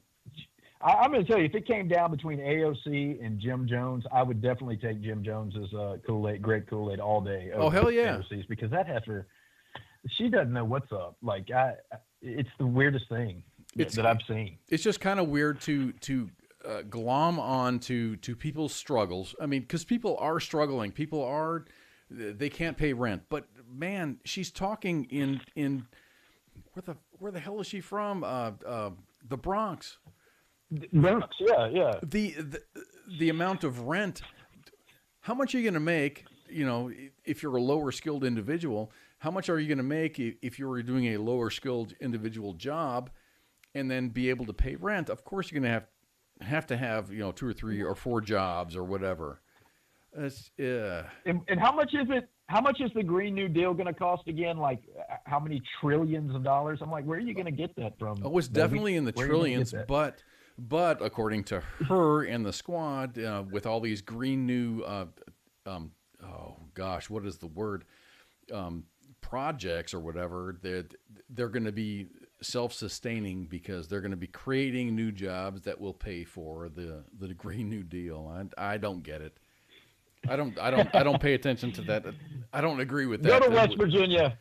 Let her go to West Virginia and tell those people that. Tell the coal miners that that's like some sort of Marxist economy going on there. Like we're just gonna make money because people are working. Tell the coal miners. Tell the coal miners in Virginia that I know your job's not going to be there, but if you can learn to code, then you'll make money. And just think on the bright side, there. That's what I'm becoming.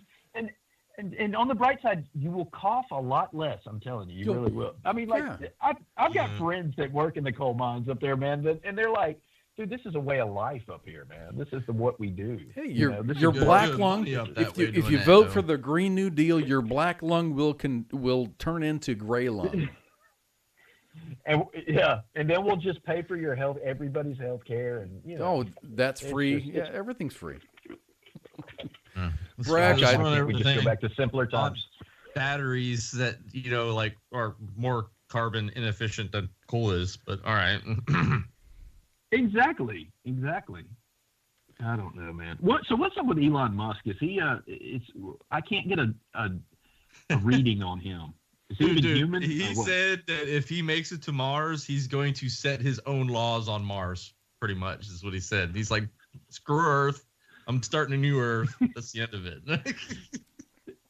And there will be robots there. There will be sex robots. He is what I would call like a hardcore. I wouldn't say libertarian. He's a capitalist. That's what he is. Like a blue-blooded capitalist, and that's the way he is. But I mean, he's conservative. I mean, he'd be throwing some shit out on Twitter to make you go like, did you just get away with saying that? Yeah, no, seriously, I do. It seems like I like the guy, but I can't get. I watched him on Joe Rogan, and it was like I feel like this guy and Zuckerberg both are like robots or something. I don't know. I think he's just one of them autistic. I think Zuckerberg is a fucking alien. I think Elon Musk is an android. An android. Okay, I'll give you android. But I think Elon Musk at me cooking meats. I think Elon Musk is just he's a guy with a boatload of cash that can invest it and send it these places and go, what the hell? Why can't we go to the moon? Boonk, or go into space, and then boom, he builds a fucking a spaceship and goes to space, and he does it like makes NASA look like idiots every month, a couple times a month. Why is NASA having a hard time? On, man. Who's that smart? I mean, like, there he goes again. He's going out into outer space again. Look at him. He's just a show off. That's is he that smart? Maybe or do crazy shit. No? Is he that smart? Maybe or maybe not. But he's smart enough to hire the right people to figure it out, and he's doing it. Over and over again. If he can get a rocket to carry a shuttle or whatever it does into outer space and then come back and land on a platform in the middle of the ocean, he's doing something right, because my neurons don't function like that. You know what I'm saying? He knows what the hell he's doing. He does. I might could get it up, but I can't get it back down in one piece. I can promise you that. I can't promise you that now. Breck Frazure, you are one of the funniest fucking people I've ever talked to. I think this is great. This has been a great conversation. I love it, man. I really appreciate you guys having me, man. I've enjoyed every minute of it. So what are your plans for the next 2 weeks? What do you got? Go. The next 2 weeks, man, I am going to Halloween's tomorrow, and down here in the South, we got to scare the youngins, as we call it, scare the youngins. Okay. And so we scare the youngins when they come up to get their candy and stuff. We do that for a little bit, and then we go inside and drink ourselves to sleep and then I'm joking, man. I'm gonna do what I've been doing. I'm gonna enjoy life and just enjoy this free air that I'm breathing. Because God, who knows how much longer we're gonna have it if Trump doesn't get elected, man. Do you think anything's? I mean, really, let's just say you wake up on November 3rd or 4th, and Joe Biden is the new president. You got any plans? Yeah, I mean, I'm not one of those that's like, I'm going to go out and I'm going to form a militia. I just have a feeling that if something happens, that we will kind of immediately start seeing the results of that. That's what I believe. I think you're right. I don't know about you guys. I think you're right. But you know what? I've lived a long life. I've lived through, 8 years of Barack Obama, and I didn't do anything differently. I went to work every day, and I made money. I took care of my family, and nothing really changed.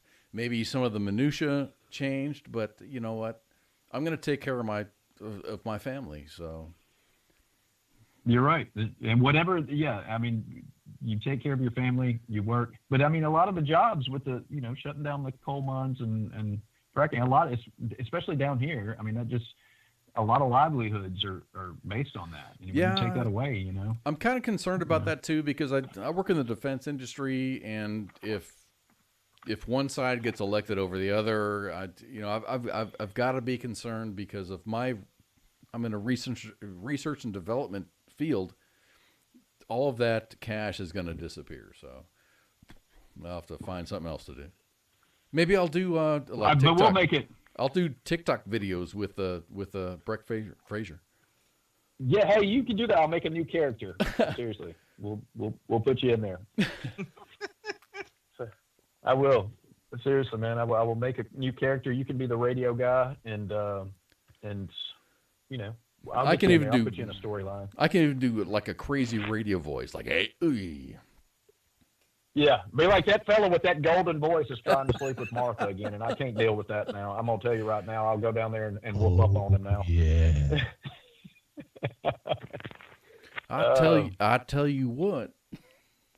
Boy, I tell you what. Boy, I tell you what. Man, I'll tell you. Hey, you listen here. Here. I think Breck was more like Boomhauer, but you can understand him. Yeah, a little bit. That's it. That's about like it. Wait, you understand Boomhauer? No, I don't. Yeah, man. I never even watched that. It was like I don't remember. It was no, damn it, Bobby. That's the only one I remember. Damn it, what Bobby. was his name? Hank? Yeah, that's the one that did. Yeah, that was it. So, you know what I'm saying? Man. Just know what I'm saying. I don't know if you guys remember Jerry Clower, the comedian. He was, he did stand-up before stand-up was even cool. And he was from the county right over from me. He was a Mississippi redneck. And, they say that Jeff Foxworthy based a lot of his stuff off of Jerry Clower. I don't know if that's true or not, but that's what I hear. But anyway, we're so boring down here that we don't have anything to do besides tell funny stories. That's how we do it. Well, thank you very much, Breck, for being with us here on WTF Nation Radio. My name is Koz. That's Pooky. And Breck, I wish you were on video. This would have been awesome. I know it, man. But HughesNet, it wouldn't have kept me on there for long. HughesNet. That's not satellite stuff. That's that satellite stuff from the country. You gotta have a clear view of the southern sky, and we don't have that down here. It's all trees and Breck, God forbid the wind pick up. Yeah, if the wind picks up, man, it blows that signal left.